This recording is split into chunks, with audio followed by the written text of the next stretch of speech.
going to be turnaround day. I'm going to be introducing the candidate. Candidate today is Asa.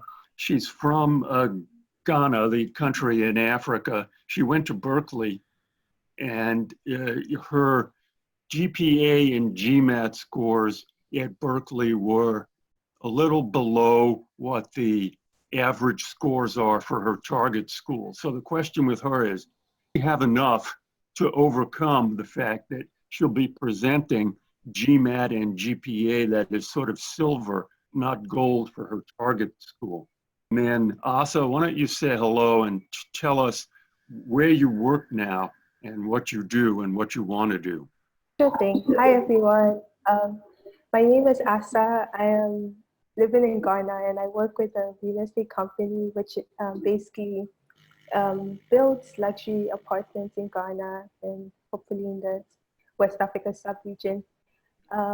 Good. And what program do you want to join at I understand UVA? What do you want to do? I'm interested in UVA's Future Year Scholars Program, basically because it's a deferred MBA program, so you apply now and then you basically have about 2, 3, or 4 years to join the program. I think for me, it's a good. So that's their 2+2 equivalent. Equivalent, yes. Okay, good. It gives me a better opportunity to explore like myself and then like basically work on certain skill sets before I basically start business school. And I hopefully would like to pursue a career in business development or corporate strategy, specifically in like the tourism, travel and tourism sector. And I hopefully would like to work in Ghana. So that's my long-term plan. Good. Okay, John. Now John, you can ask, what do you think about Asa's chances, given that she's presenting stats that are a little below the average of it's the equivalent of the UVA 2+2 program, right? UVA took a page out of Harvard's playbook on 2+2 about 2 years ago. So this is a relatively new program that they have. And it's a great program. And, you know, there are a lot of schools now that have deferred admission programs and have followed Harvard's lead.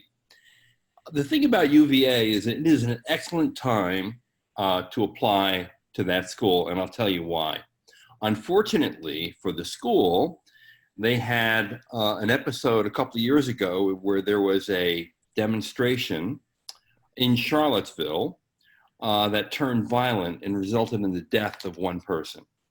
White supremacists went and marched there, and frankly, the images of that march. It was real bad PR for UVA, and as a result, really bad PR, and it led to a dramatic decline in applications. In fact, last year, they accepted 33% of their applicants, and that's up from 24% the previous year. And at all schools this year, there's been also another decline in applications, so you probably can expect that accept rate of 33% to even go slightly higher. That is a total aberration. But what it does is put people like you in a very good place to apply to Darden. And you're lucky if you want to go there, because number one, most of the decline has occurred in international students who headlines and misinterpret them, because there's nothing wrong. Charlottesville is one of the most beautiful, safest places to live in America. And the other thing is it's scared away a lot of women. So internationals and women in particular have so she's got that structural stuff going for her. So that's good. Woman, she's international, she's from Africa, always a plus. That's UVA, through no fault of its own. Berkeley's a plus. And a Berkeley undergraduate degree, right? So what does she have to do in the next, well, she's applying soon. So how does she have to present herself? She also has internships at Prudential Insurance and Hilton, 2 world-class, well-known companies, and that's a plus. So, you know, I think she basically has to spell out why she wants the MBA and what she hopes to achieve with it. And the fact that you intend to go back to Ghana, I think, is also a plus from a school's perspective, because they don't have to worry all that much about you in the United States, where work visas are hard to get. Yeah. So, Good point. they'll help you with an independent job search, but they'll be very happy that you're going back to Ghana too. Okay. So, and I think you should make that explicit in your application because that will be helpful to them. Okay. Right. What should she write in her essay, John? Boy, that is more up your alley. I have to say, you could also argue maybe she should take the GRE again, but I don't know that it's even necessary. I think her GRE scores and GPA are close enough for government work. I think so. Given that, she's not a native English speaker, yada, yada, yada. Yeah. I think in your essay, what you want to do is talk about your current job and to talk about your goals.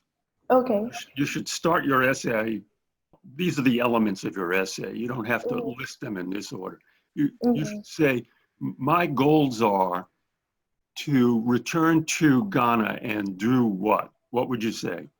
My goals are to return to Ghana and basically work in the tourism and the travel and tourism industry.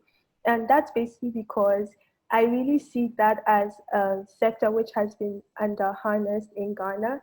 And I see that as like an opportunity to decrease unemployment in Ghana. So the problem with Ghana Okay, is... here's this, you've got to jump right to that.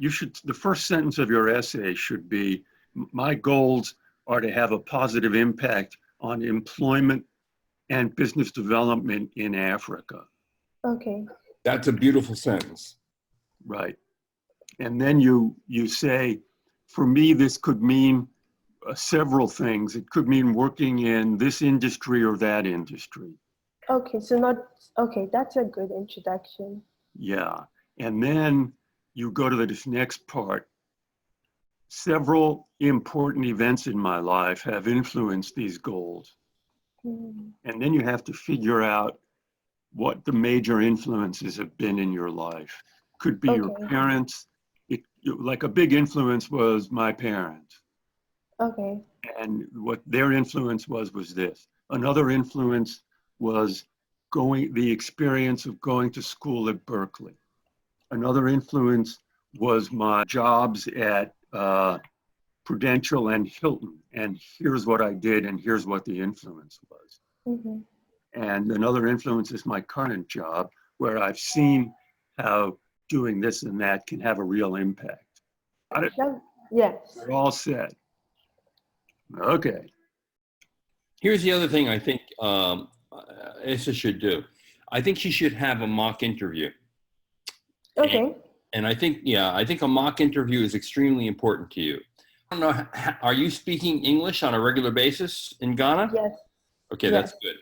I think a mock interview would be helpful to get more polish in being interviewed, that's a really important part of this. Because like I said, Darden is a case study school, and half your grades will be based on your participation in class. Yeah, well, here's a mock interview question, and it's not a wise guy question either. It's a question that you will get in your interview. So let's see how good you do. Could you tell me why you went to Berkeley? Okay. So I chose to attend Berkeley for two main reasons. One, I got the MasterCard Foundation Scholarship, which basically gave me a full ride to go to Berkeley, so I didn't have to think of tuition.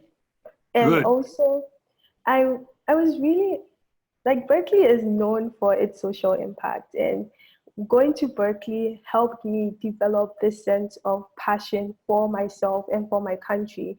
And basically, going to Berkeley, it was a dream come true. Like, I had heard about Mario Savario and everything when I went to school, when I lived in Ghana, and actually walking the steps at Berkeley. John, why don't you tell our younger readers and viewers who Mario Savio was, and after you tell us that, why don't you tell us if it's a good idea to mention him? Oh, yeah. Well, I think it's good to mention him in the context of how she's developed her passion for social causes. That's true. Yeah. So he was the advocate of free speech and quite a radical in his day in the 1960s at Berkeley. And really, Yeah, but he's legit. He didn't get he didn't counsel violence or anything like that. He was a civil disobedience, yes, free speech advocate. So he's a good hero to have. yes. Okay, so I think with that story, if you can get that story across in your own way, Okay.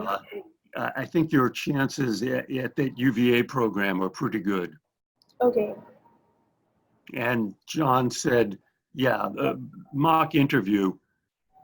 Yeah, I would practice if you've got, is there people who are there who could do that? Friends of yours who've been to business school or? Yes, so I do have friends from college. Like I interacted with friends from Harvard Business School and stuff, so I can definitely practice with them. Okay, but they've got to be real good friends because I you know, need You got to be legit tough on you. feedback. they've got to be Okay. tough on you. Yeah. Okay. So what you need to do is you need to come on the Poets and Quants website, look for Mhm. how not to blow a business school interview. How And not to Sandy blow. will give you a bunch of questions that you'll be asked at any school, pretty much. Okay. And you should rehearse those questions and get Okay. comfortable with them.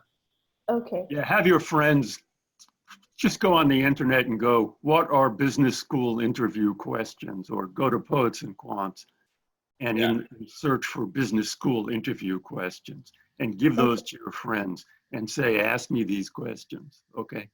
Okay. Okay. I think we're All right. Well, good luck to you. I think you've got a real good shot there. Thanks, John. You did a great job. Make sure you have people read the essay. Make sure you do the mock interviews, and tighten up the story and start Okay. like Sandy suggested. Okay. Thank you so much for having me today. I really appreciate you talking to me today. You're welcome. Well, good luck to you. Good luck. Want to see you there. All right, Sandy, thank you. Asa, thank you for sharing your story. This is John Byrne with Poets and Quants. Fridays with Sandy. We're here every Friday. Thanks for Have a watching. good one.